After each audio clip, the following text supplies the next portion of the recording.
All right, if you're all ready, yes? Okay, I'm going to call to order this meeting of the Monroe County Board of Commissioners.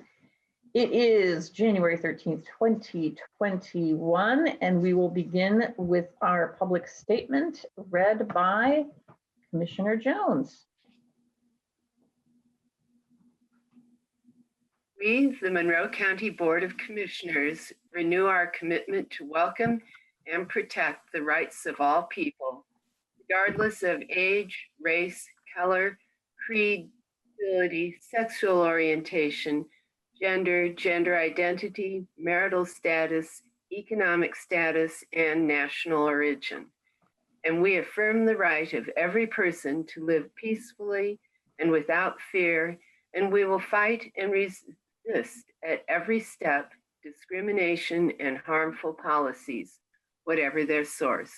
We also stand in support of our county public school systems, RBB and MCCSC. All right, thank you so much. And after the events of last week, this could not be a more appropriate public statement. We do have an amendment to our agenda. Would someone make a motion, or I can? Move to add item G to the agenda, which is an agreement with, amended agreement with Security Pro 24/7. Can I get a second? Okay, great. We have a motion and we have a second. Mr. Cockrell, will you please call the roll on amending the agenda?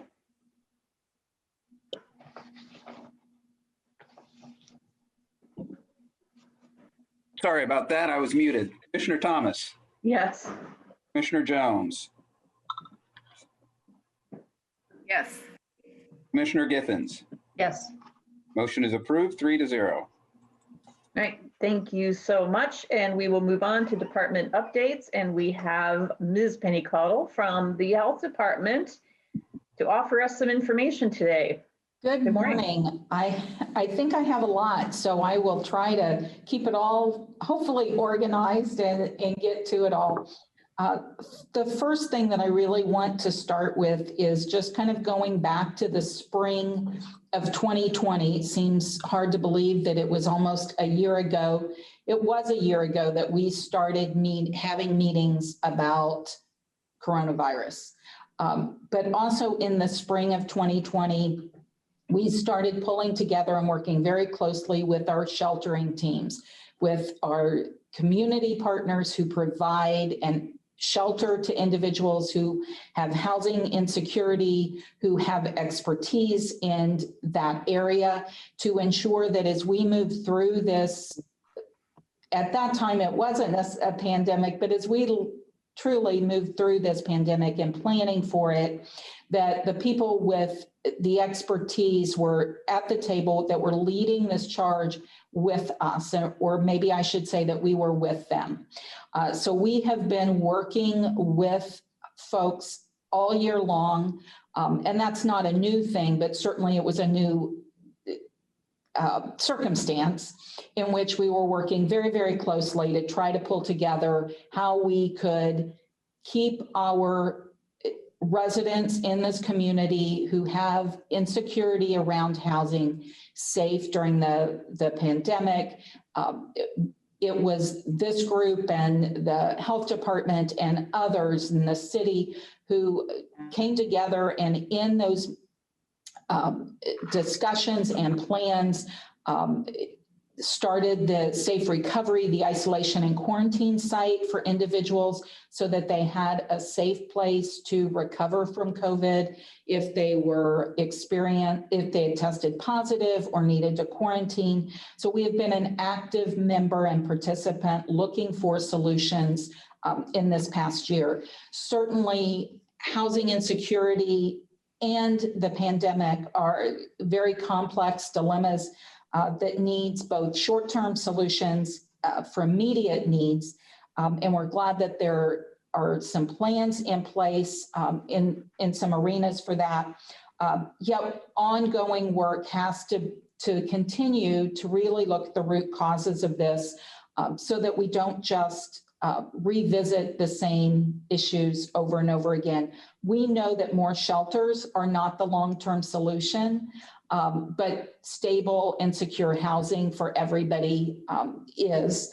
And I just say all this because of what kind of is going on in the community, and so that people in our community understand that the health department has been and will continue to be a participant at the table. Our expertise is not in housing of people, but we do have other expertise to offer, and we are certainly a partner in that and will continue to be. We believe that everybody, we need equity in everything that we're looking at, and that should be the goal that we have, is that all of our residents have a safe place to be, and we want to work towards those solutions. So I wanted to start with that just because of, again, some of the things that are occurring right now. The more exciting news that I have is around vaccine distribution. We opened our community vaccination clinic on Monday. And again, the amount of appointments that we have is based on the amount of vaccine that we have coming. So we started at noon on Monday, and that was a good decision to not start at 8 a.m. and to give us a chance to make sure that we had kind of things in order and going. We got lots of comments on how smoothly it ran. We certainly had some glitches and found those and are working through some of those. This population was extremely grateful, and we're just excited to be able to offer that vaccine to them. So we opened on Monday. We did 70 vaccinations in that partial day. We have we're open all day today, 10 to 6. These appointments the vaccinations do require an appointment. So I just want to say that right now. We had very, very few people cancel appointments, and if they did, we were pretty much able, I think, to fill them. All of our appointments for the vaccine that we have at this point are filled, and we'll be finding out how much more vaccine we're getting, and those additional appointments will be opening up. The other news that I will share is that the eligibility is being dropped to 70 and over. So that is good news, and that is hot off the press, folks. So that will be officially announced at the governor's press conference today. He will have more details. I think that they were planning to really make that announcement this afternoon, but I think the appointments are starting to filter in for that, the changes. So a press release just went out from the state about that. So as of, just kind of to give you a few things about that, as of the 11th, Indiana had received over 430 doses or vaccinations, if you will. More than 193,000 first doses had been administered, and more than 23,000 people had been fully vaccinated. In other words, they had received both doses. And I checked the map. There's a vaccine map. It is now updated daily.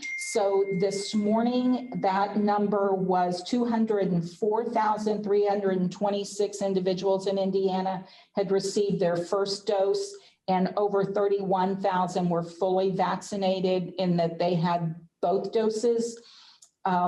We have in Monroe County, we are listed at 4,728 getting their first dose and 282 fully vaccinated. And I know that the number is actually higher than that at this point, but just to give you some idea of where we are. So if you are interested in making an appointment, visit ourshot.in.gov. You can find the map that has the vaccination sites.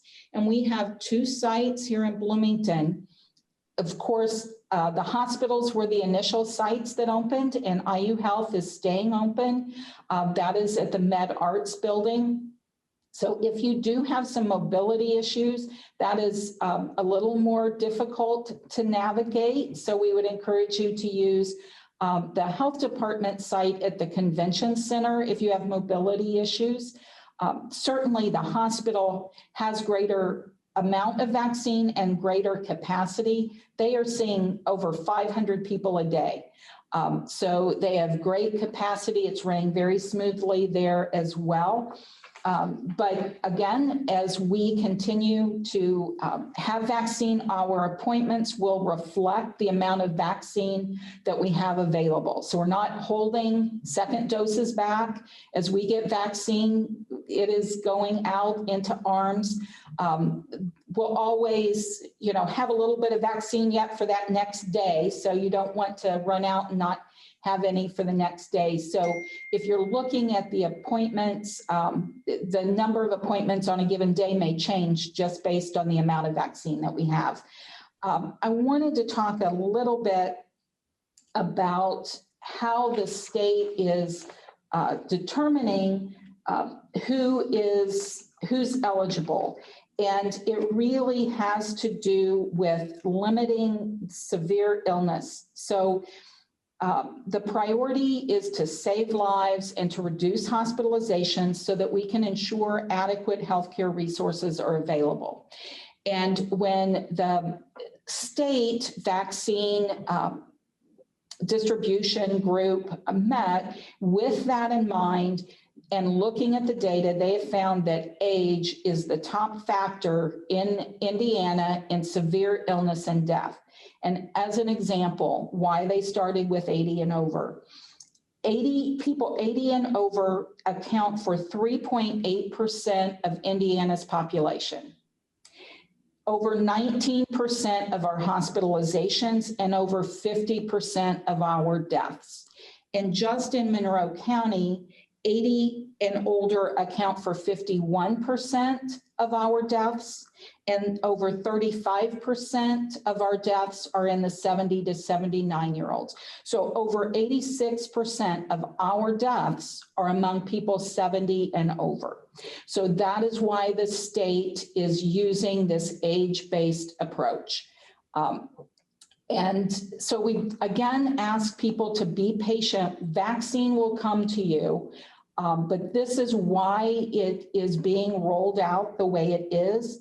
The state continues to add additional people. I think pharmacies and FQHCs and others are in the pipeline to come on board as vaccine becomes more available. So again, stay in tune. You can watch that vaccine webpage for eligibility, for information about registering. You do need to make an appointment. So if you can't register yourself online, you don't have someone who can help you register, then you can reach out and call 211 and they can do that for you, working with you over the phone. Area 10 on Aging is working on this as well. So it's possible an agency that you work with, like Area 10, could reach out to you. That is possible.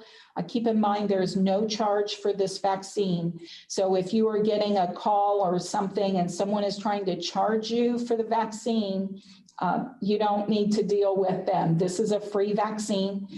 We will collect during the registration your insurance information if you have it.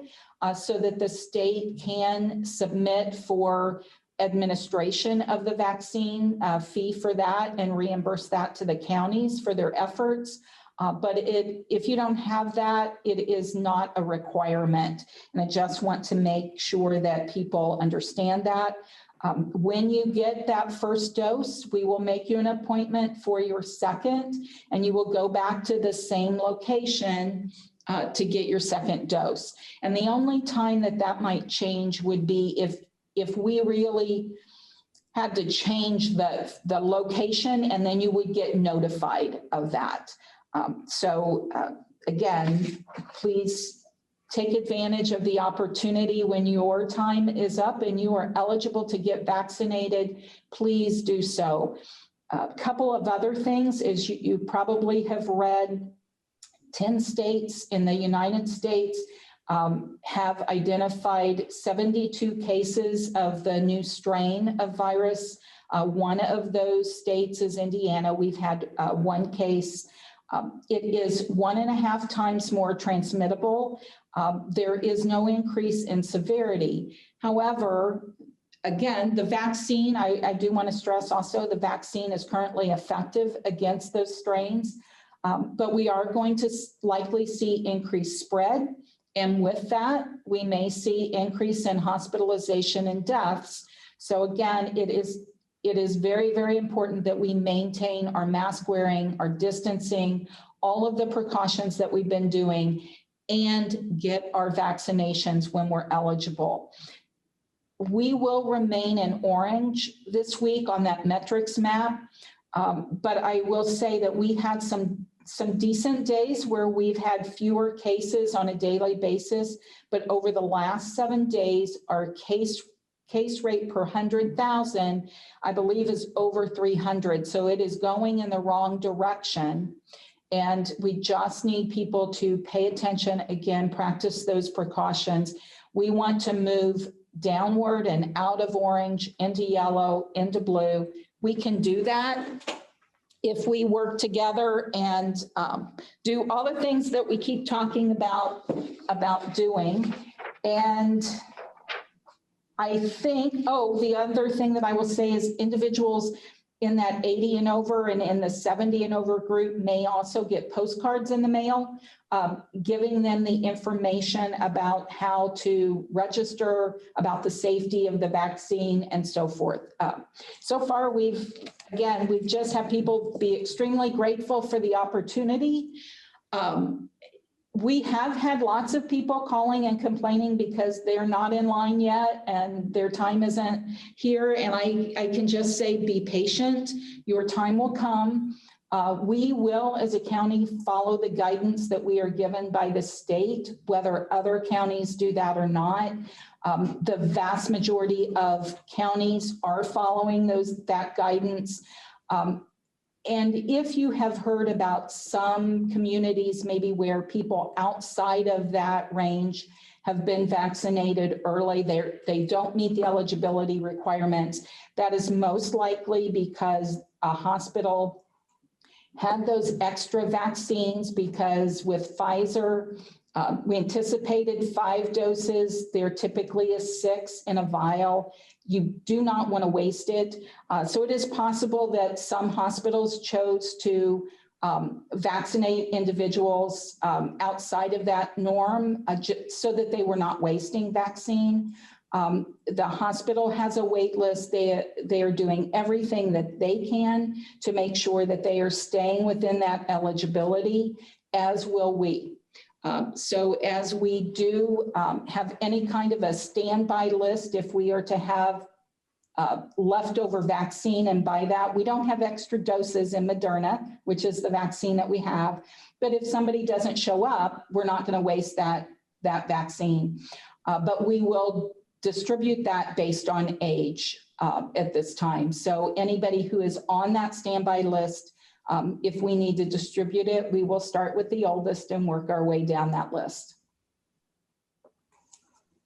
Great. Thank you. You covered a lot. We appreciate that so much. Let's see if there are comments or questions. Commissioner Jones? Just that it's really exciting that the age has moved down to 70 for vaccines. And I'll reiterate what Ms. Cottle said. Those of you who aren't old enough yet, please be very patient. We'll get to you. Yep. Commissioner Gittens? I'm looking forward to getting my vaccine. I've been waiting, and so I'm anxious to get there. Yeah, I think there's, the good news is there are a lot of folks in the community who are anxious to do this. And I think that sets us apart from other parts of the country or even the state. So I think that's a good thing. And just think that the more people we vaccinate, the lower, the better our community is in terms of our health. I will add, and maybe Ms. Cottle, if you could talk about it for a moment, that just because you get a vaccine doesn't mean you go out into crowds and go without your face mask, et cetera. Can you talk about that a little bit? Certainly.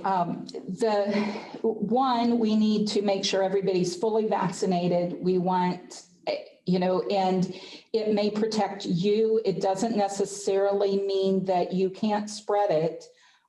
So please, again, we need everybody to maintain mask wearing, distancing, as well as getting that vaccine, the cleaning, staying home if you're sick, all the things we've been talking about. We need to continue as we add vaccinations, and we will get to a point where we can start backing off of those things, but we are not there yet. And the other thing that I want to say, and this is, again, I think a testament to how we're moving to 70 so quickly. As of the 11th, over 490,000 appointments have been scheduled for vaccine in Indiana, and 88,000 of those were among people 80 years and over. And they just got that opportunity. So, I mean, that is how fast it is going out to them. And so that's how we're being able to move down to the 70 to 79-year-olds. Excellent. Right. Thank you. Thank you so much for that additional information. Just keep an eye on our health regulations, because as our community, at that point when our community is safer, we will be very happy to reduce restrictions and see those numbers go down and support that. But for now, we have to, even though we know people are getting vaccinated, we have to act like we aren't vaccinated, because we're not sufficiently vaccinated. So yeah. Excellent. Thank you so much, Ms. Cottle. We appreciate you as always. Now we'll turn to Allison Moore, Emergency Management Director. Ms. Moore, good morning. Good morning. Yes, I'm in my new office, and I think it's interesting that the health department and the emergency management department, both through this pandemic, have had to switch offices around, which is something that we had scheduled way prior to the thought that we would be in a year-long and over pandemic. But we are finally in our office, and that is exciting. So thanks for that notice. I have a few updates for you. First, this month, as I mentioned last week, every month we're going to have a safety prevention target, and this month is heat safety. And so each week I'm just going to mention 3 quick things. We do have lots of heater safety information on our county website, and we have flyers that we have distributed through a lot of our partners throughout the community. But 3 just quick things to just let the public know, or just to be a reminder for heat safety.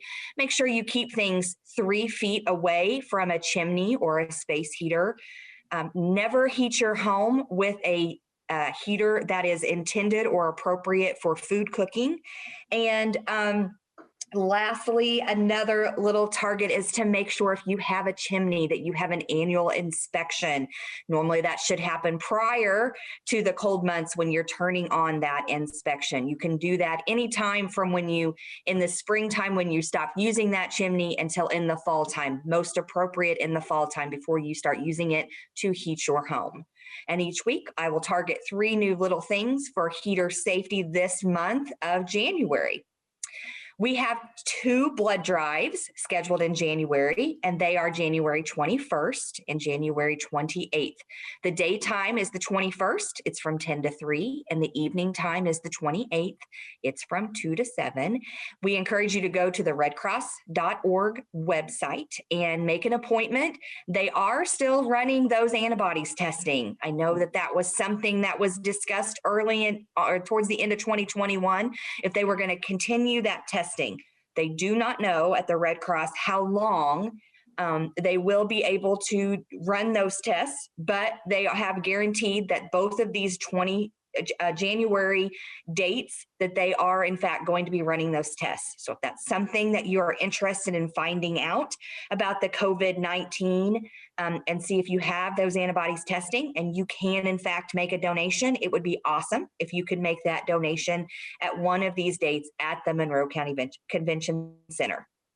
And then we, as always, I'd like to announce that Monroe County Alert. We have been using that alert service for so many different things.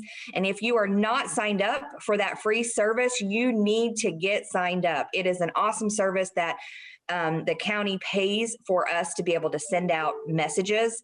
We have been sending out, and as soon as that release that Ms. Caudle just talked about the 70 and older now, since that has now a new update, we'll be sending that out to the general public through that Monroe County alert system. And every time that there is a new category or a new group that our county will be vaccinating, that is one way we plan to let the public know.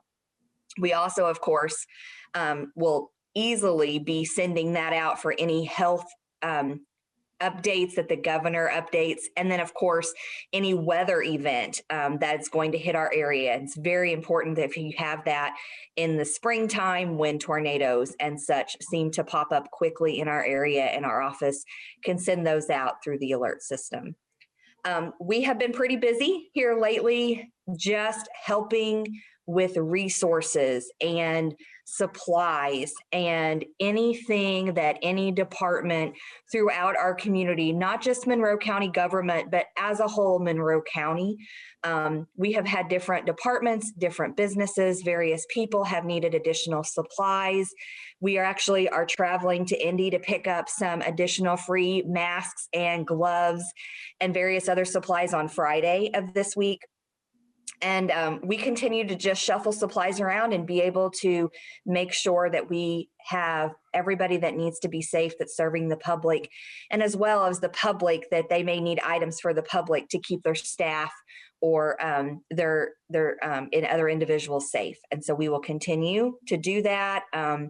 And if you need supplies or you need a resource of any kind, feel free to contact us. Our contact information is on our website.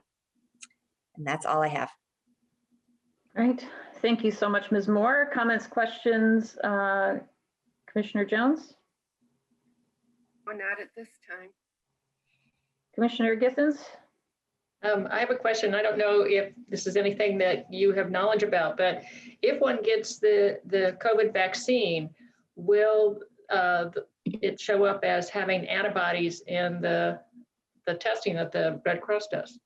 I am not sure, but I'll be happy to research that and find out. And that's definitely something we should ask the Red Cross, because if they start to get that vaccine, I would think that it would be different since it's, the strain might be different than if they have actually received it, but let's find out and we'll know for sure. I'll get an answer. I just don't want any confounding of stuff to go on for people. Sure, good question. So, Right. but I'm proud that we're doing the blood drive still. Sure. Great. Thank you so much. And that's a good reminder as well to get on the resident alert system, co.monroe.in.us. Thank you, Ms. Moore. We appreciate all your hard work and all the work that's going into supporting our health department in the vaccination clinic. So thank you for that. Now we will turn to Ms. Ridge for a road highway update.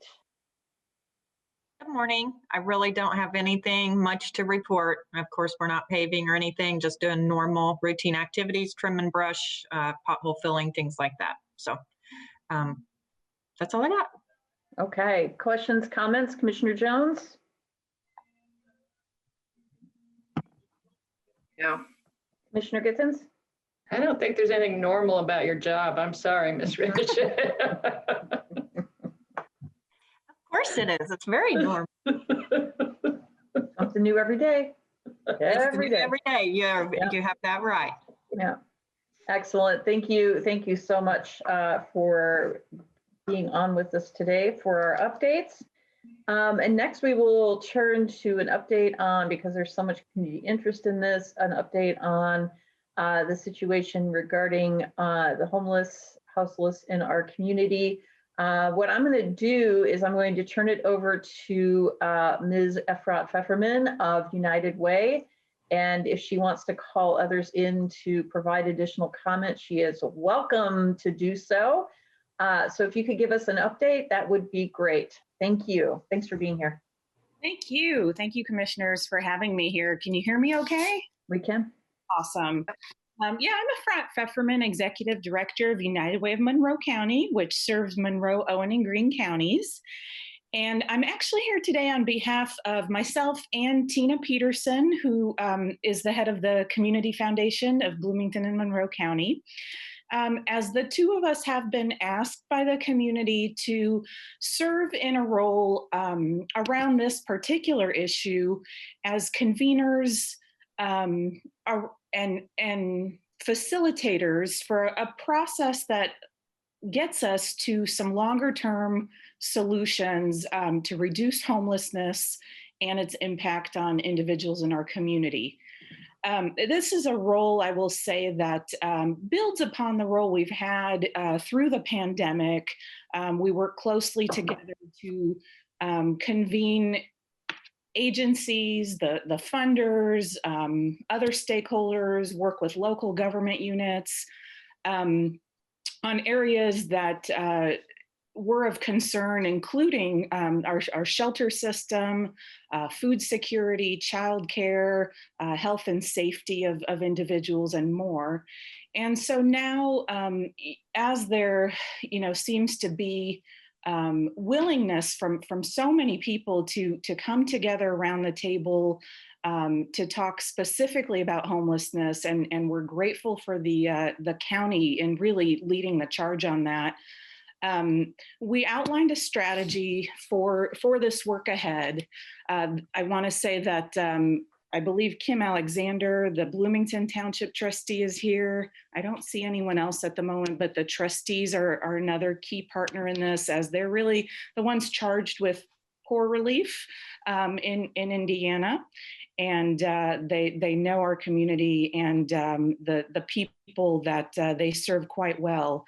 So the strategy really, as I said, the key words for us, the Community Foundation and United Way, are convening and facilitating. We're not the experts on the ground.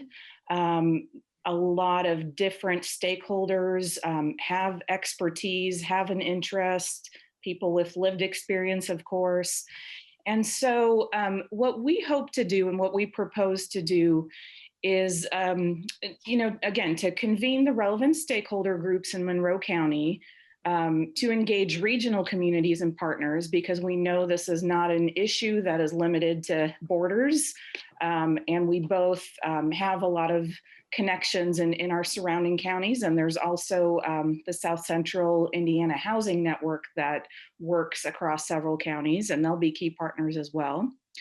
To identify and engage focus area expertise as needed, to identify and coordinate review of practicing promises that can inform our local strategies, to aggregate and help manage the financial resources for a visioning process and any intermediate steps that may need activated, to document this process, to help manage data that's captured as part of this process, and to communicate with the stakeholders and our community on what we're doing. So it's not anticipated that either United Way or the Community Foundation will be responsible for the implementation of solutions identified during the process, but we may both help with the enabling strategies during that process. And we'll get started working through this with a core advisory group that can help guide the process and the broader engagement strategies. And that group includes a representative from the county, city as well, the townships, and the South Central Indiana Housing Network, as mentioned. Work has already begun. In the last couple of weeks, we have convened a couple of meetings One was to begin to review the Heading Home strategy document that was created by the community a few years ago, and see what has been accomplished in that, what has not, and where we might be able to pick up with that plan that was created through a lot of time and engagement in our community. So a group has begun to meet, again, including county representatives on that one.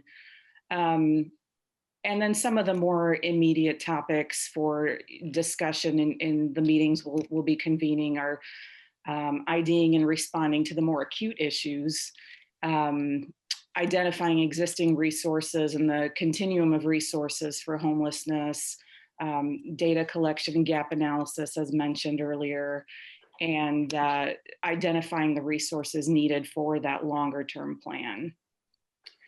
So I just wanted to say we're humbled by the opportunity to serve as conveners on this very important topic in our community and region. And we're grateful for the partnerships that allow us to do that effectively. And Monroe County really is a key one. We're grateful that you entrust, the partnership with us in order to work on this. And hope that we can come up with strategies for our region. It'll take a lot of work, but I'm just delighted to see that there is a lot of interest in doing that work. And so perhaps I'll pause here and ask Bloomington Township Trustee Kim Alexander to speak a little more about the role of the townships. It's been broader than just this particular one, but you've been working on things with the county for some time, so I'll turn it over to you, Kim. Okay, thank you, Frat, and thank you, commissioners, for having me today. It's a pleasure to be here. Haven't been here for a while between fire and homelessness, but I want to thank you, first of all, for the grants that you've given us to enable all the trustees to go above and beyond what they normally would be able to do. And that has really helped out a lot, because I know just yesterday I had a resident who, the landlord was going to file for eviction unless the trustee didn't help out. So, we were able to prevent one more person from becoming homeless. And we probably wouldn't have been able to do that if we had just gone by our own guidelines. So, and so far to date, Perry Township, Bloomington Township, Van Buren, and Richland have participated in the fund. And we have responded with almost $64,000 in funds. And that doesn't include, of course, the second $100,000 that's coming. So it's been really helpful and we really appreciate it. And for myself, I'm been engaged in finding solutions to the short-term and long-term homelessness issues. And I know other trustees are interested in it and have become involved to one degree or another. So that's about all I have to say, I guess. Does anyone have any questions? Okay, let's see if there are comments or questions. Commissioner Jones? Well, I'd like to start out by just saying that United Way and the Community Foundation and the trustees have just been phenomenal in the way they've been helping the community ever since the beginning of this pandemic. The county's part in it, because we're not actually experts in a lot of these areas that really need help, we have been doing as much as we can to fund other efforts. And I think I'm probably speaking for all three of us when I say that as long as there's a need and as long as we can find the funds, we'll continue to do so. So please just keep up the wonderful work you've been doing. It's really made a difference. Thank you, Commissioner. I will say funding is often the major barrier, and by you removing that for us, that is more helpful than a lot of other things that could be done. So thank you for that. Yeah, I want to echo that as well. That is key to getting a lot of our goals accomplished. Right. Commissioner Githens? I'm really pleased that this is a regional approach. We know that nobody stopped at the border of the county when they try to enter, right? And so I think that that's key to what needs to be done here. And I thank you for all your efforts, both Kim and Efrat. Yeah. Yeah, and to Tina Peterson and Community Foundation, Commissioner Jones, thank you for being part of this ongoing effort with the regular meetings as well. We appreciate that. I think the focus here is really on the fact that there are a lot of people who are very concerned about this issue in the community. Of course there are, and we appreciate that. And we've been concerned about it for much longer than COVID, but COVID and winter are just a deadly combination that have really heightened the crisis. So I will say though that one of the questions that came up last night at the council meeting from a public commenter was, what do I do? What can I do to help? And we really, we know that there are a lot of people in the community who are feeling that way.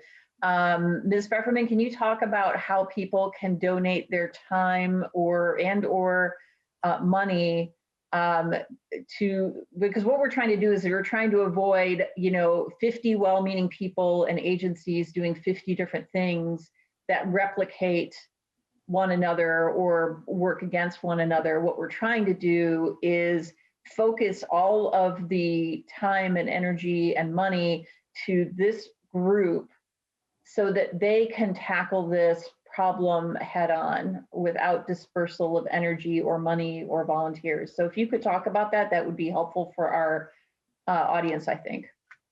Sure. And, I will say I don't have a whole lot to say at this very moment, given that we're just getting started. But, we anticipate that we will be able to share with the community soon. Here are very specific ways to get involved, whether you want to volunteer, whether you want to advocate or learn more, whether you want to donate.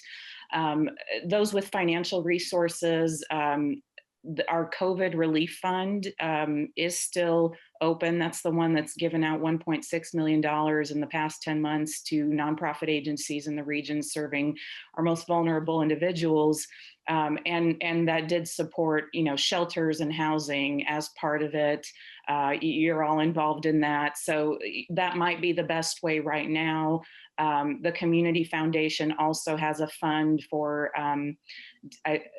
rapid response grants around COVID. So either of us, would be happy to put those dollars to good use in the moment. And then I just would ask that the community stay tuned for more specifics as we get rolling on all of this and share out how to get more involved.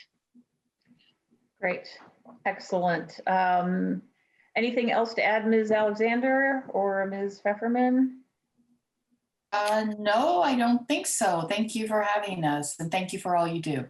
Thanks for being here. I think it's been really helpful for our community to get this information firsthand. So, and thank you for all your hard work. Thank you. I echo the thanks. And if any community member has, questions or curiosities that we can help address, I'm always available through United Way's phone number, 812-334-8370, or our email address, info@unitedway.org. Great. Excellent. Thank you so much for that additional contact information. That's really helpful. Thank you, commissioners. Great. Excellent. Thank you both. And with that, let's see if there's any other department update. I don't see any. So with that, we'll move on to item 4, which is public comment. And this is for items not on our regular agenda. We're limiting comment time to 3 minutes at 2 minutes and 30 seconds. So when you have 30 seconds left to speak, you will hear a tone. Ms. Dayton, can you play that tone?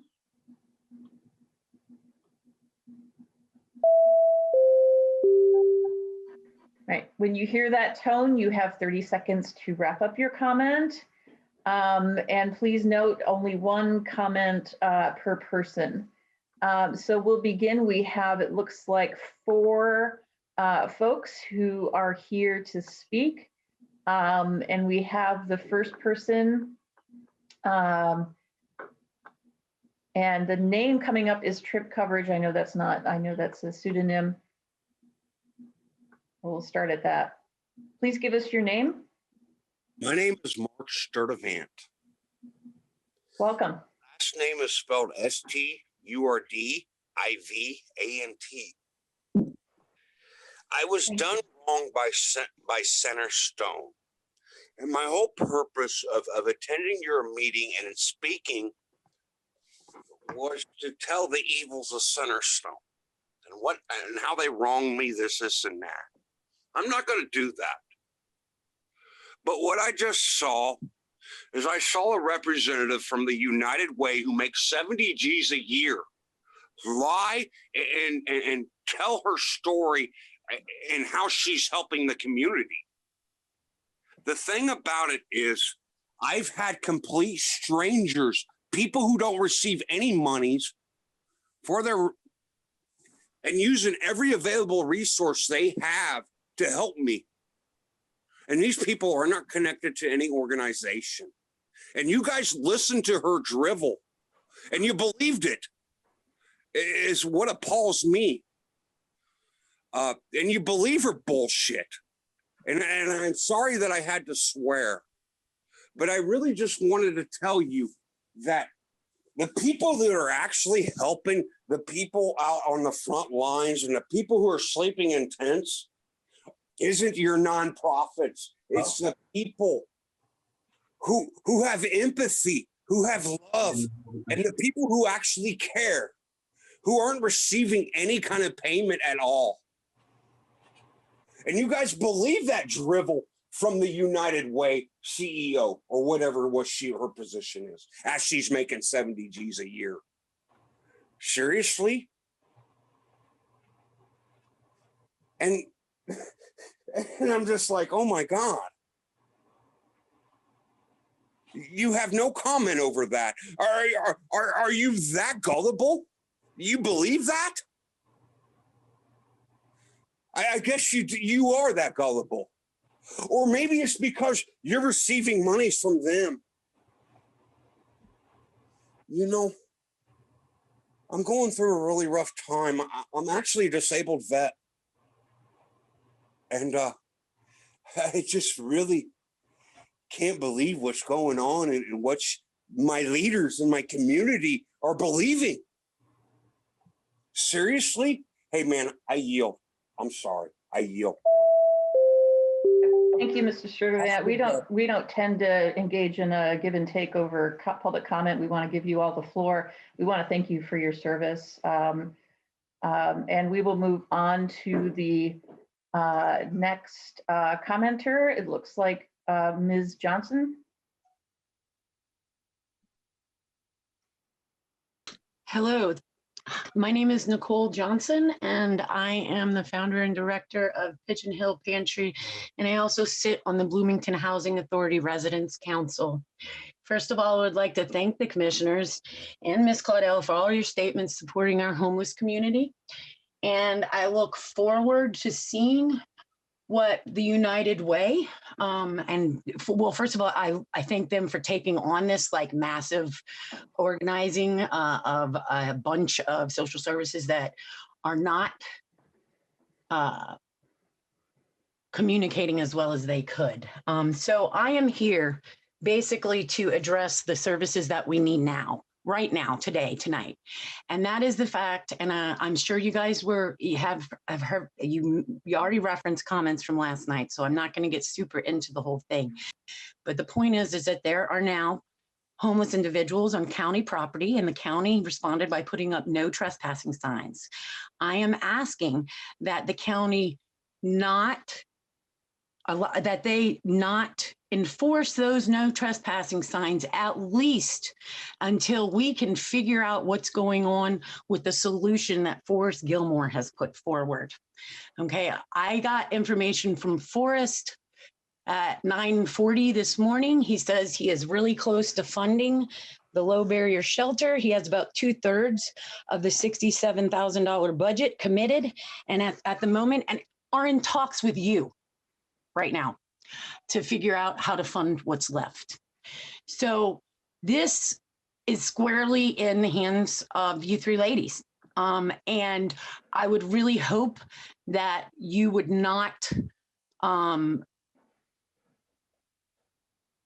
require these individuals to leave this county land that they have gone to seek solace from the city and Bloomington Police Department, because they can't touch them there.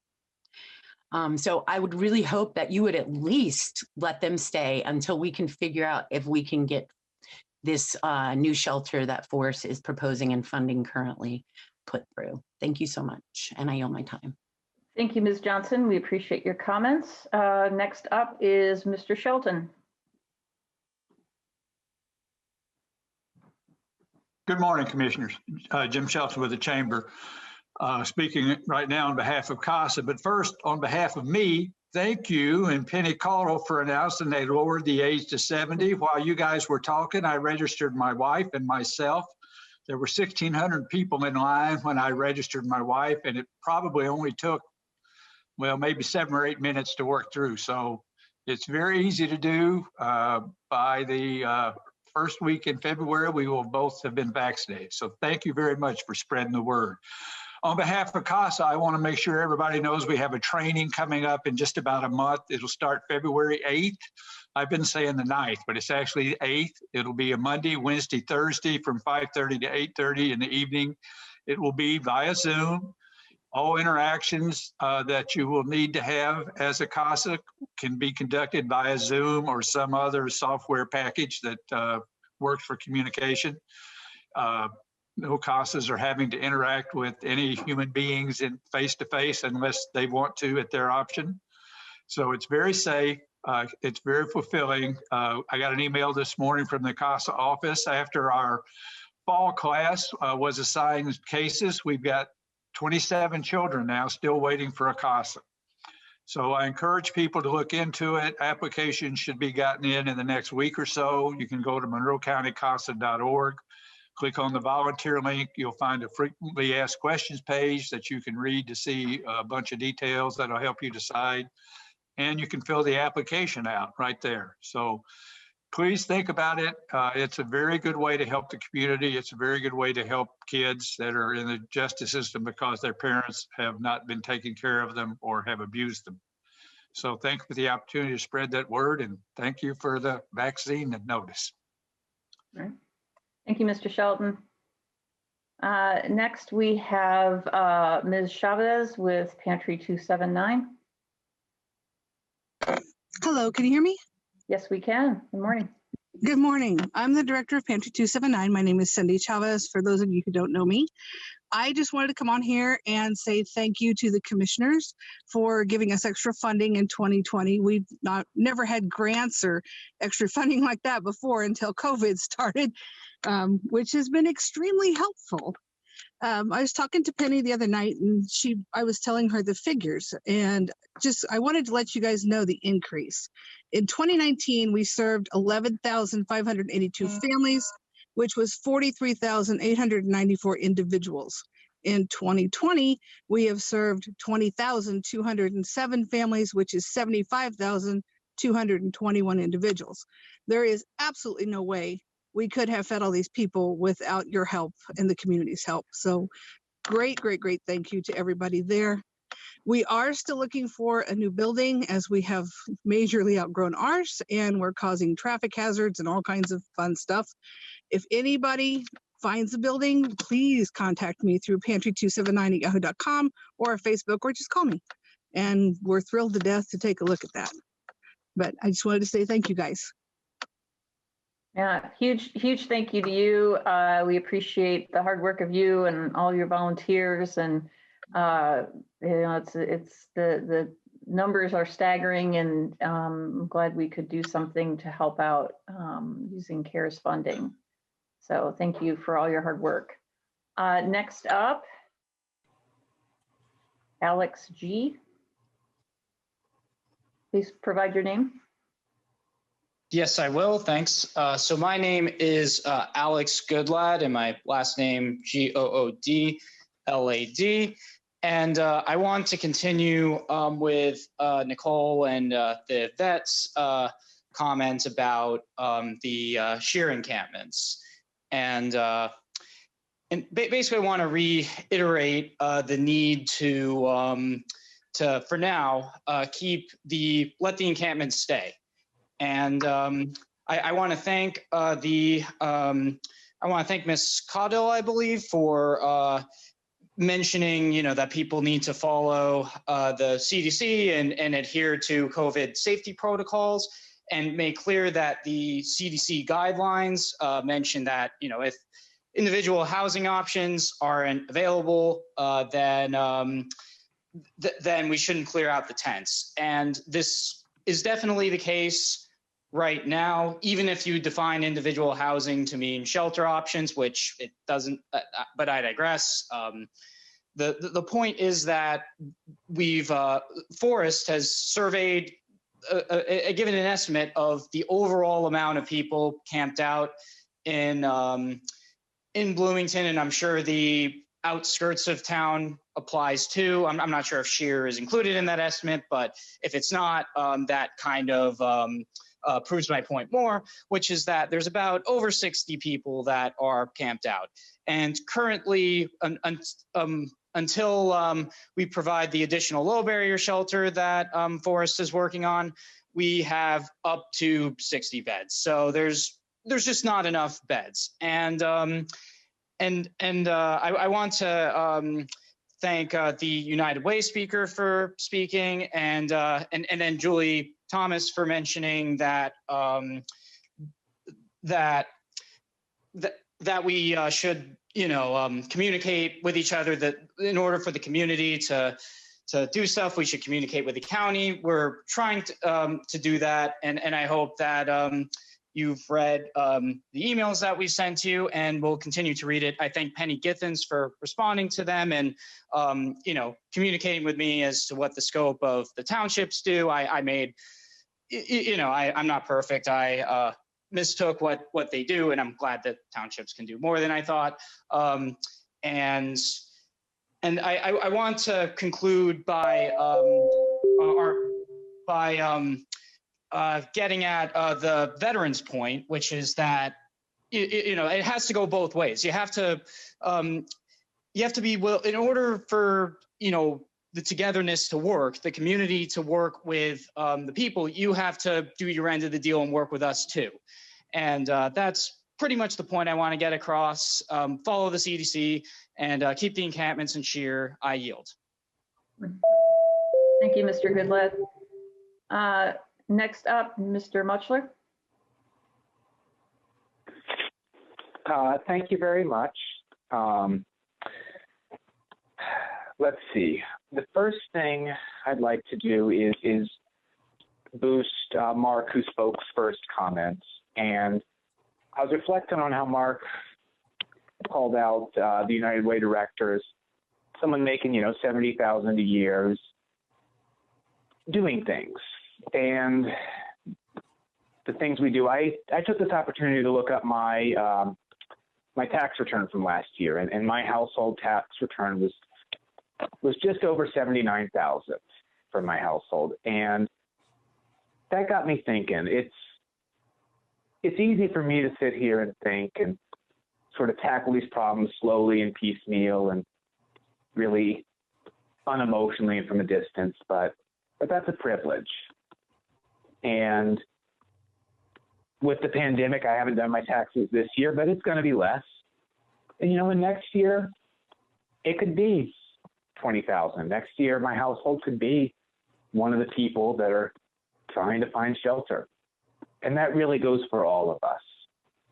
So I'd like to use a little of my time to ask us all to sit and to think about how we can use our opportunities and our privilege, and how we have to act with urgency, compassion, and credibility, because we're given so much and we are so privileged. So a few moments of silence to reflect on that.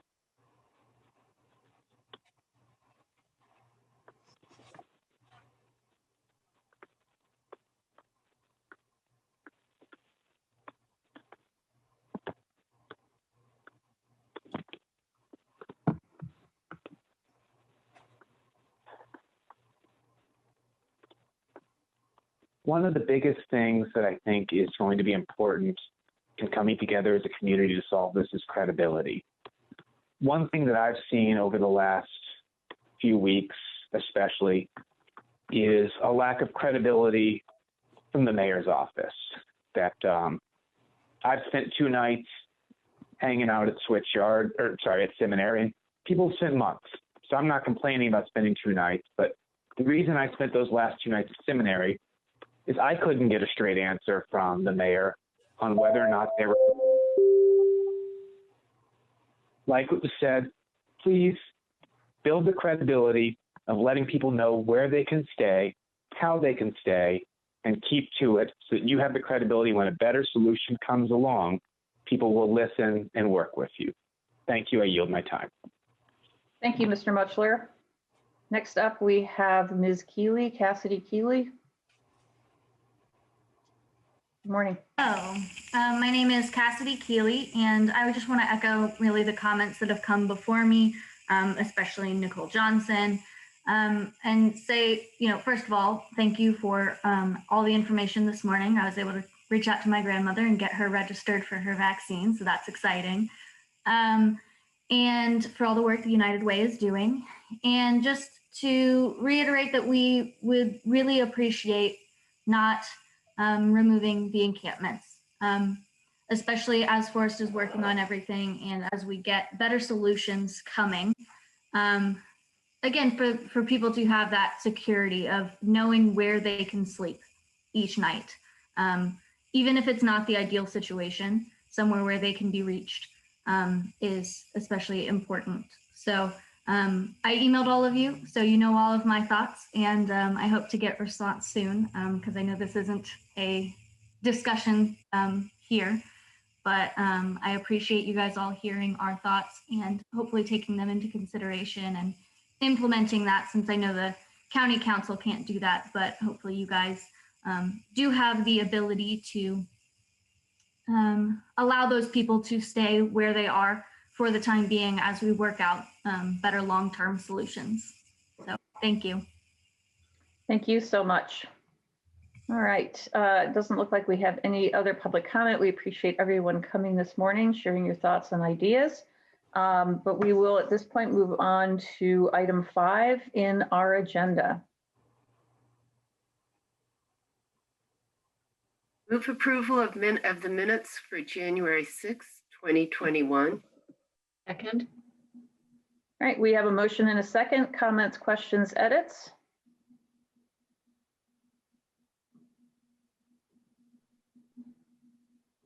Okay, seeing none. Mr. Cockrell, will you please call the roll on the approval of the minutes, January 6, 2021? Commissioner Thomas, Yes. Commissioner Jones, Yes. Commissioner Githens. Yes. Motion is approved, 3-0. Great, thank you so much. Next item, please. All of a sudden, I have lost everything. I'm going to have to rejoin the meeting. I'm sorry. We can hear you now. Oh, okay. I don't have the information in front of me. Okay. Hold on. Oh, here. Okay. Had it for a second. Okay. We can't hear you now. I'm sorry.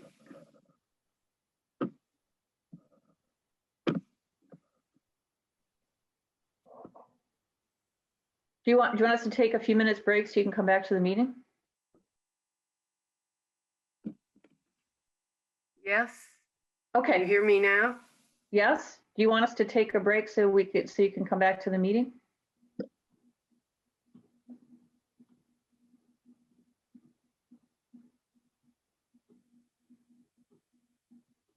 Okay, let's go ahead and take a 4-minute break. We'll come back at 11:10 a.m. We'll just have a quick recess just to get past some technical difficulties, okay? Thanks, everyone. We'll be back momentarily.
Commissioner Jones, it looks like you got video up and running. Do you have audio working? No, I don't think. Okay, I did hear that though. Oh, okay. If you want, you can join by phone. That might have a more stable connection for audio. Probably would. Yeah. I'm sorry, I'm going to have to get back to where I can do that. Entirely reasonable. As a matter of fact, I think I have to leave again. Sorry about that. Yeah, no worries.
Okay, can you hear me now?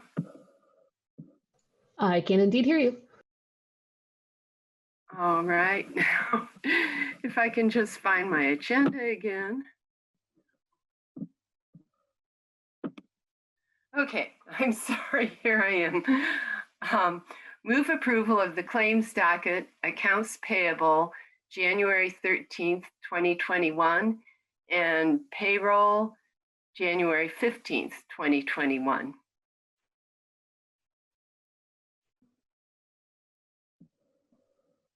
Can anyone else hear me? I think they're taking a small recess, and then I think Julie will reconvene.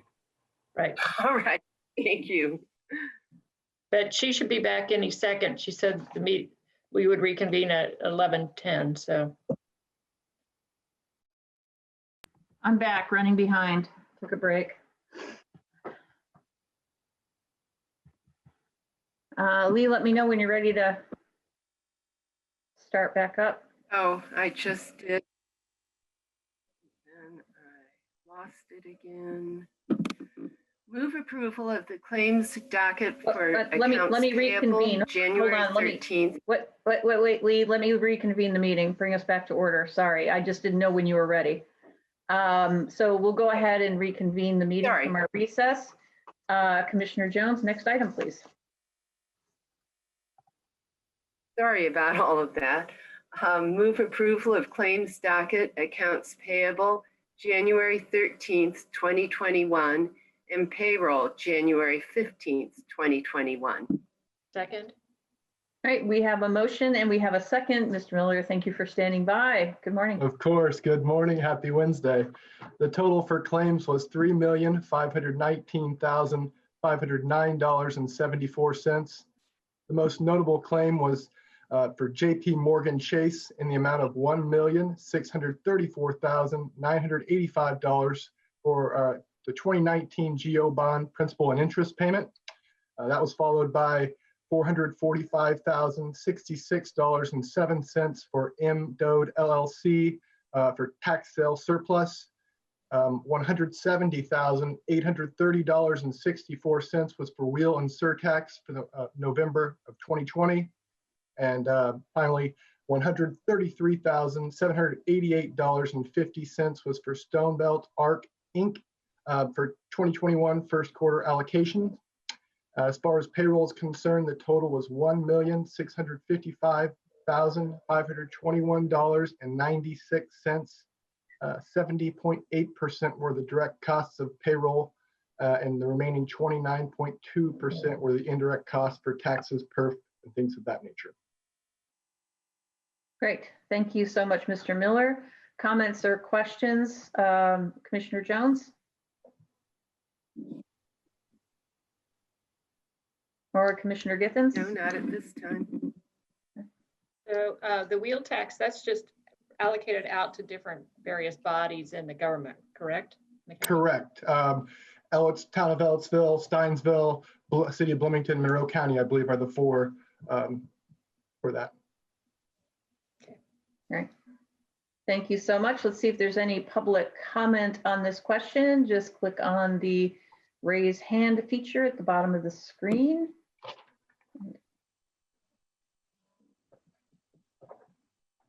I can also provide amounts for those 4 items if you would like, of course, but. I think we're good. I just, let's see, it doesn't appear to be any public comment on this item. Mr. Cockrell, will you please call the roll on approval of claims docket accounts payable for January 13th, 2021 and for payroll January 15th, 2021. Commissioner Thomas. Yes. Commissioner Jones. Yes. Commissioner Githens. Yes. Motion is approved, 3-0. Thank you. Thank you, Mr. Miller. All right, now we will move on to new business. Item A, please.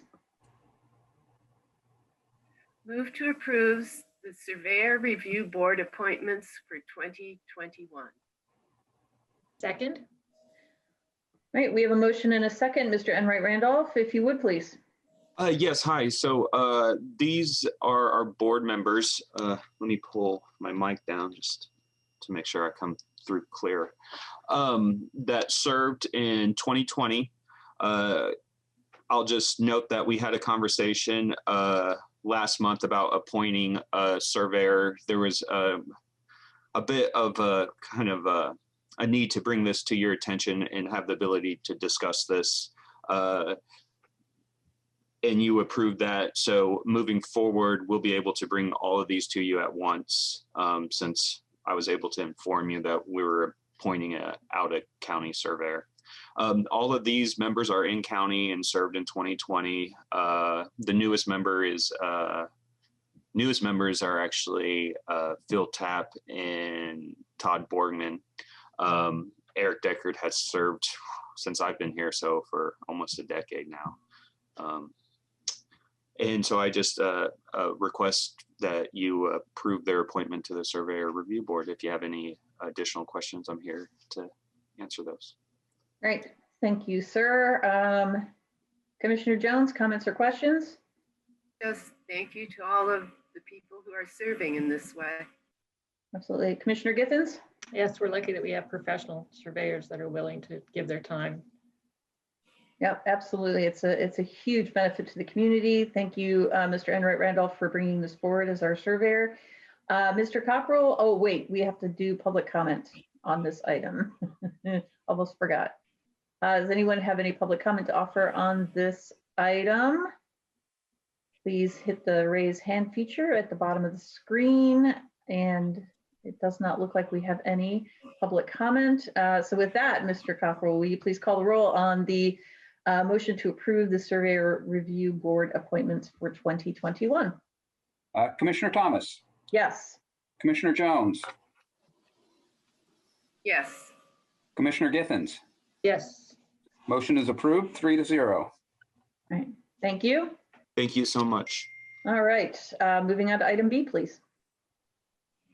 Move to approve the Indiana Justice Institute for Stop Funding a Grant Agreement.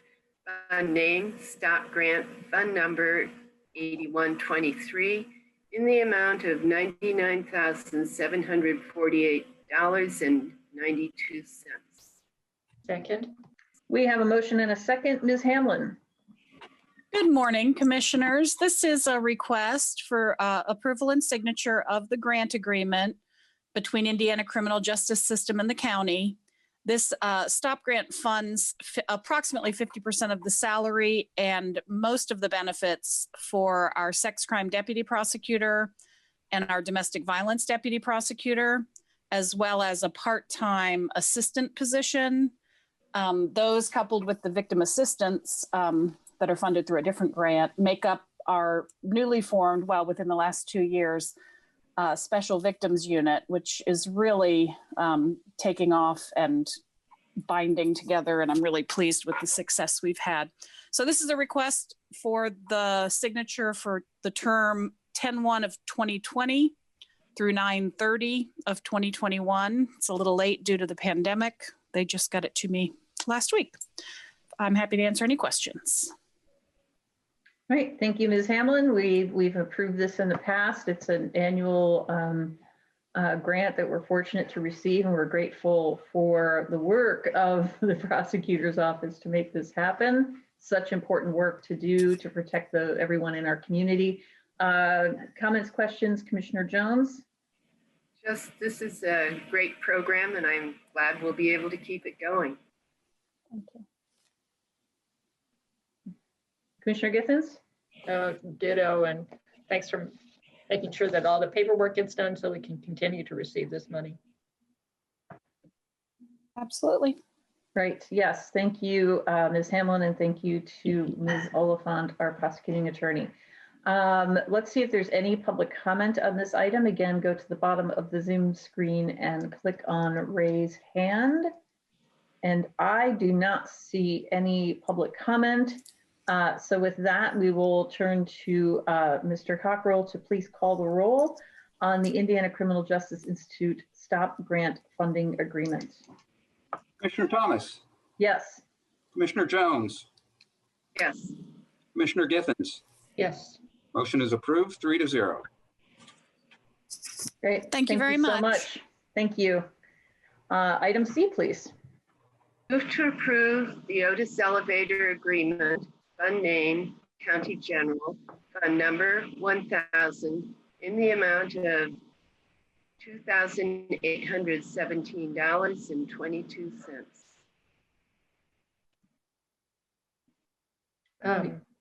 We have a motion. That's not what's on my agenda. Nope. Oh. So we're on item C. C. Wait, that's item E. But do we proceed with item E and go back to C, or what? Oh, okay. Let's go with item C. Okay. I'll go ahead. I have it here. Okay, item C. I'm sorry about that. That's okay.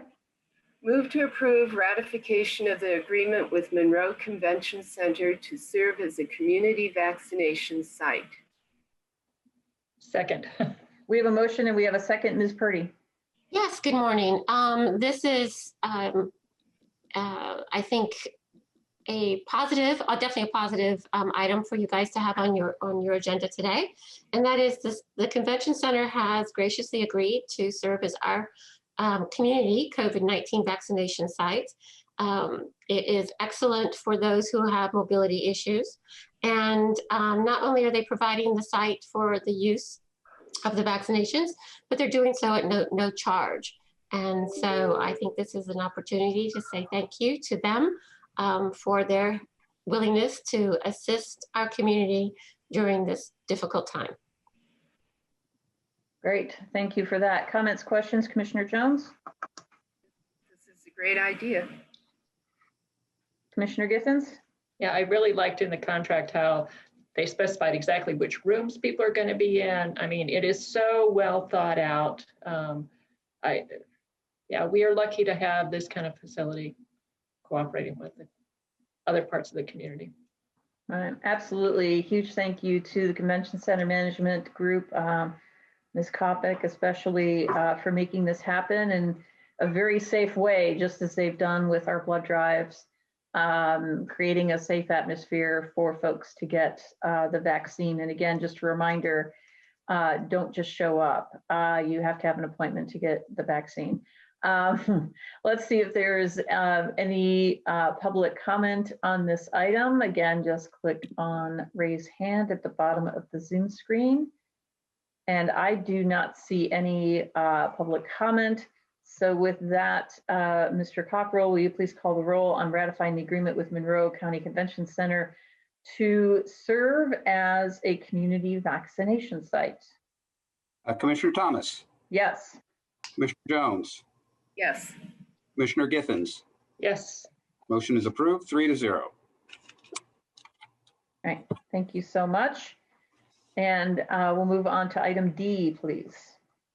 Move to approve ratification of a consulting agreement and authorization to proceed with Vet Environmental Engineering, LLC.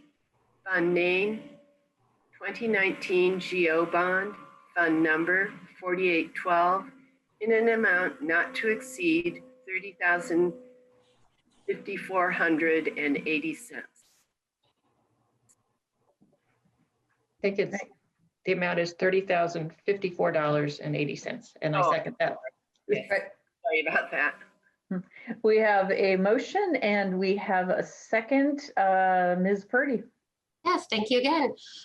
In October of last year, Vet Environmental did a site assessment called Phase 1 on the ledge wall properties that on Hunter Valley Road.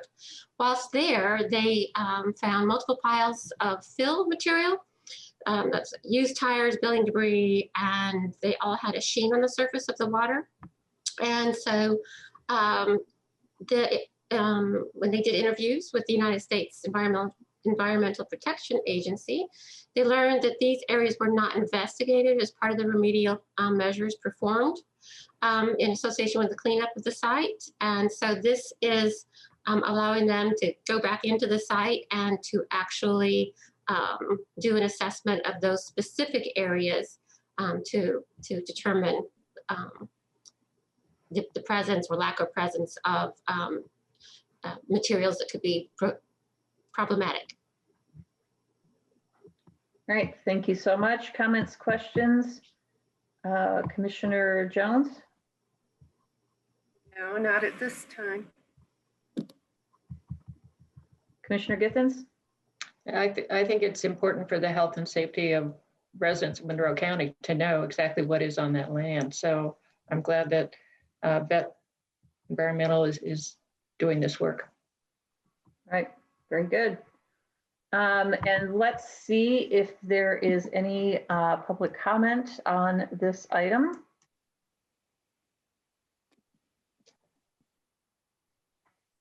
Does not look like there are any hands raised. So we will come back to Mr. Cockrell. Can you please call the roll on the ratification of the consulting agreement and authorization to proceed with Vet Environmental Engineering, LLC? Commissioner Thomas? Yes. Commissioner Jones? Yes. Commissioner Githens? Yes. Motion is approved, 3-0. Thank you so much. Next item, item E. Is this the Otis elevator agreement one? Yes. My agendas are just jumping back and forth. Sorry about that. Move to approve Otis elevator agreement, fund name, County General, fund number 1000, in the amount of $2,817.22. Second. We have a motion and we have a second. Ms. Purdy.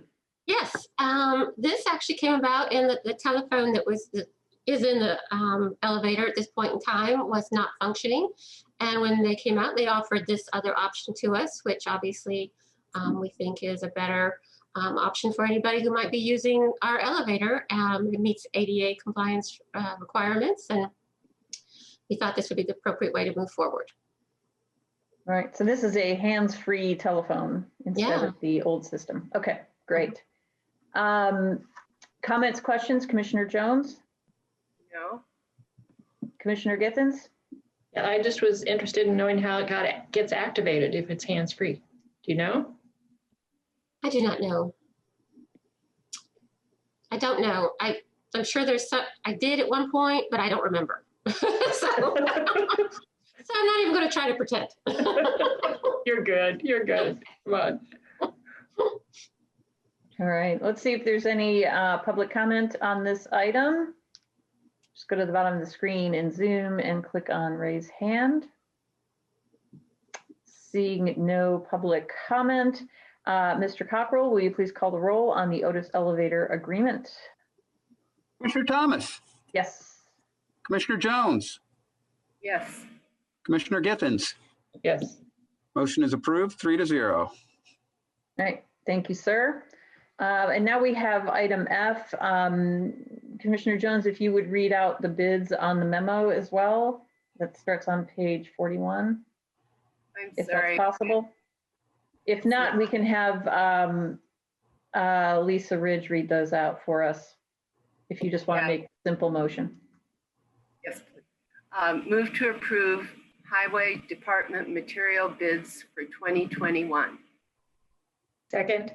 We have a motion and a second. Ms. Ridge, would you please read through the bid award information, including the guardrails or whatever we're not doing and all that? Yeah, thank you. Okay, these were advertised in accordance to Indiana code. So you'll find the list of item number 1 was gasoline, unleaded diesel, kerosene, gasohol, and biodiesel.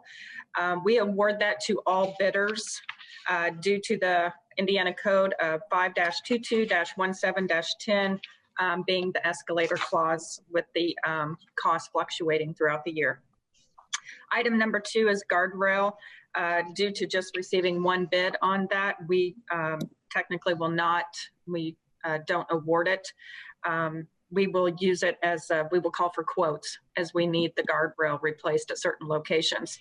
A big reason for that is because of the mobilization, demobilization is a minimum of $5,000 on the quote.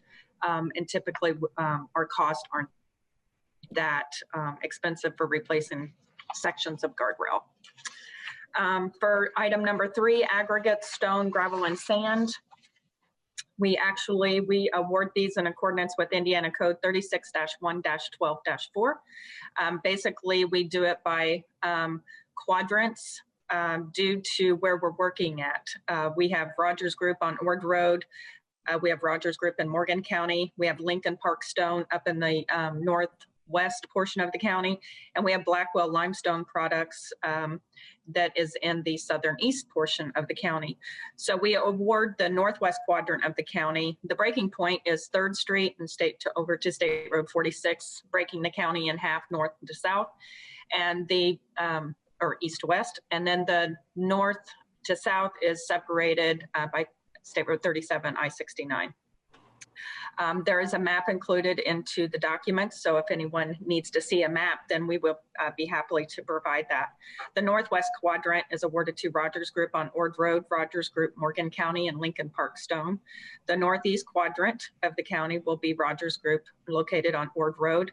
The southwest quadrant of the county would be Rogers Group on Ord Road or Seabolt Quarry. And then the southeast quadrant of the county would be Blackwell Limestone Products and Rogers Group on Ord Road. Item number 4, 5, and 6 is longitudinal pavement markings paint, longitudinal and transverse markings thermoplastic, and removal of thermoplastic / longitudinal and transverse markings.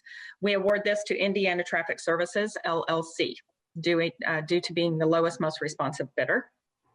Item 7 was longitudinal pavement markings epoxy. We did not receive any bids for that. And then item number 8 is corrugated metal pipe and high density polyethylene pipe. This is awarded to Civilcon due to being the lowest, most responsible and responsive bidder. If you have any questions on the bids, I'd be happy to answer them. All right, thank you so much, Ms. Ridge. Comments or questions, Commissioner Jones? No. Commissioner Githens? No. All right, we appreciate all the hard work that goes into getting these bids together every year. And it looks like you're gonna have to go for some quotes for a few things throughout the year, but I appreciate the hard work of everyone on your staff. Let's see if there's any public comment on this item. Just go ahead and hit raise hand at the bottom of the screen. I do not see anyone requesting to make public comment. So with that, Mr. Cockrell, will you please call the roll on the Highway Department material bids for 2021? Commissioner Thomas. Yes. Commissioner Jones. Yes. Commissioner Githens. Yes. Motion is approved, 3-0. Great, thank you so much. And now we have, thank you, Ms. Ridge. And now we have item G, the item that was added. Commissioner Jones. Move to approve an amended agreement with Security Pro 24/7 LLC regarding health order support.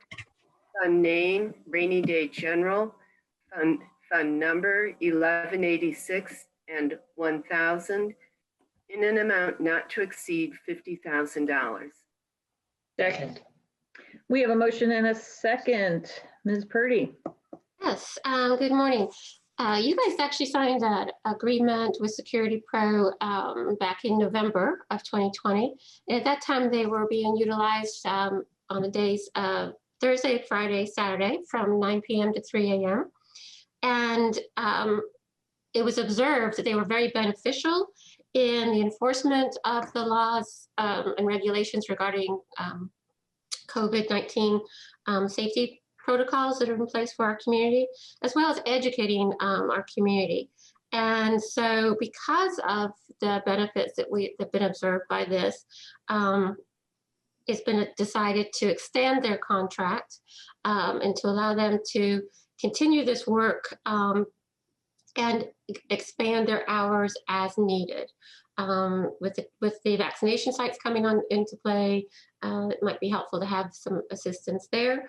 So this is for a not to exceed $50,000. And then for clarification, total awarded to this particular company would be a not to exceed 100,000, which is what that means is that that is including prior appropriations that have been approved by you guys. Right, so the addendum itself is $50,000 not to exceed amount. Great. Correct. Thank you so much. Thanks to our legal staff for working on this. Comments, questions, Commissioner Jones? Nope. Commissioner Githens?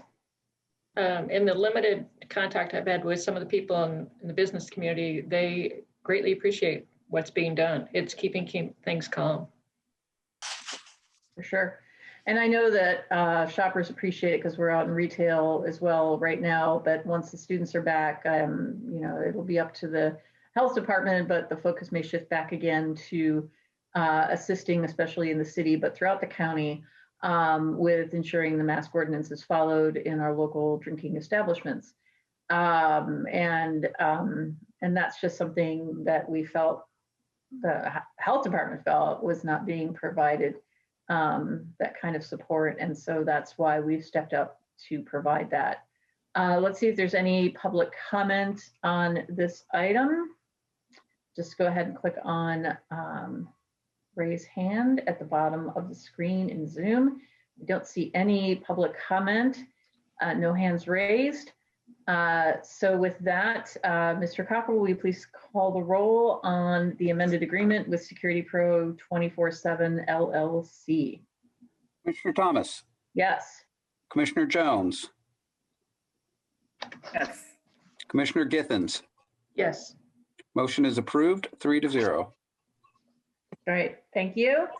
And with that, we have some appointments. Commissioner Githens or Commissioner Jones, would one of you please read the list of appointments, nominations? Commissioner Githens.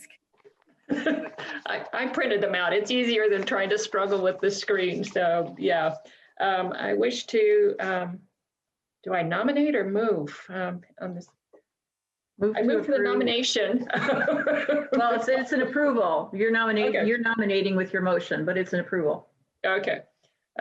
Move to approve the following appointments for the Emergency Management Council: Mike Corman and Raymond Worthen. Their renewals of their appointments, and for Chris England, new person. This is a 2-year appointment which will expire December 31st, 2022. To the Metropolitan Planning Organization, a 1-year appointment of Penny Githens, which will expire on December 31st, 2021. For the Alcohol Beverage Board, a 1-year term to expire 12/31/2021. M. Davis Ogwan, thank you. To the Drainage Board, 4-year term to expire 12/31/2024, Bill Riggert. The Environmental Commission, 2-year term to expire February 1st, 2023, Lauren Travis and Dave Warren. The Historic Preservation Board, 3-year appointment to expire January 1st, 2024, Douglas Wilson, Polly Root Sturgeon, Devin Blankenship, and Don Hall. To the Substance Use Disorder Community Awareness Commission, 2-year appointments to serve through January 1, 2023, Kathy Hewitt, Andrea Havel, Cassandra Botts, Erica Oliphant, John Simmons, and Nick Voiles. For the Monroe Fire Protection District Board, 4-year terms to expire December 31st, 2024. Tina Courtright from Indian Creek Township, Daniel Vest from Van Buren Township, and Mark Cruzan from Bloomington Township. For the Plan Commission, 4-year terms which expire January 1st, 2025, Jerry Pittsford and Dee Owens. The Redevelopment Commission, 1-year term which expires January 1st, 2022, Lisa Abbott, Richard Martin, and Jim Shelton. And for the Traffic Commission, 2-year term expiring December 31st, 2022, Paul White Sr. and Joe Goss. Second. Great. We have a motion and a second. Thanks for pulling all that together. We appreciate that. Mr. Cockrell, will you please call the roll on our board and commission appointments? Commissioner Thomas, Yes. Commissioner Jones, Yes. Commissioner Githens. Yes, and thanks to everybody who's willing to serve. That's it. That's what I was just going to say, the punctuation mark. Thank you to everyone who has served on the past and who will be serving in the future. We certainly appreciate your dedication of your time, talent, and experience to Monroe County government, making us a better government. So thank you to everyone for that. And I will note that we are still and always accepting applications to serve on boards and commissions. There's still a couple more that we have to complete this month. We're waiting on some information from candidates. But any board or commission where you feel like you want to devote some time and energy to bettering Monroe County, please apply. And just go to co.monroe.in.us and you will see the link at the bottom, toward the bottom of the page. A couple other announcements. The incoming Biden-Harris administration has asked for communities around the country to hold a remembrance event of some sort for those we lost to COVID in all of our communities across the country. The death toll from COVID is just staggering, and it's staggering here too, with over 100 lives lost from our beloved county community. And so that event is going to be on January 19th, 2021, which is Tuesday at 5:30. It is not an in-person event, but we are working through how we are going to provide coverage of the event. It may be on Zoom, and it may be Facebook Live, or it may be both. But we are planning to light the courthouse and to ring the bell to commemorate each of the lives lost in Monroe County to COVID-19. And we just ask our community members to pause what they're doing during that time. We also invite the houses of worship across the county to similarly ring bells to bring attention to the loss that so many in our community feel from COVID-19. Also of note, January 18th is the Martin Luther King Jr. holiday, and county government is closed, and generally our buildings remain closed to visitors except by appointment, but on that day we are not going to be having employees on emails and phones. So please note that, and there will be a Zoom-based meeting for the community to replace the annual MLK Jr. celebration event that's usually held at Busker Chumley. Boy, it seems like so long ago that last year we attended the event pre-COVID, post-COVID. So, so look at the City of Bloomington website to see what information they have there in order to register. You do need to register for the event, but there isn't a cost. I will note that as of last week, we have utilized CARES funding to support our local businesses, social service organizations, and taxing units in the county that did not receive CARES money directly. We have provided $459,901.51 total in support for businesses, social service organizations, and taxing units in our county. We are dedicated to ensuring that we have a vital economy and community once we do finally emerge from COVID. And I want to thank the council for their assistance with that. We as a board are very lucky to be able to work with the council on such a wonderful endeavor that supports so many in our community, and will hopefully ensure that we have a vital economy when we emerge. Also of note that we have as of this date allocated a total of $100,000 for Township Assistance. If you live in the county, you live in a township, whether you're in the city, a town, or neither. So please contact your township trustee if you're having difficulty paying for shelter or food or utilities or other basic necessities. They are there to help you. And going back a little half step to the CARES funding for businesses and social service organizations, the application to receive money for COVID relief. These are non-payroll expenses that have not already been covered by other grants or loans. That application is right on our website, our homepage at co.monroe.in.us. Is there anything else today for the good of the order? And on the CARES application, they need to have it completed by the end of January, is that correct? For the reimbursement? Well, the dates are on there, are on the form. We have set a temporary date, and then we're expecting, obviously, to extend that out, but all of the dates are on there. Yeah. All right. All right, seeing nothing else, we will be adjourned. Everyone be well.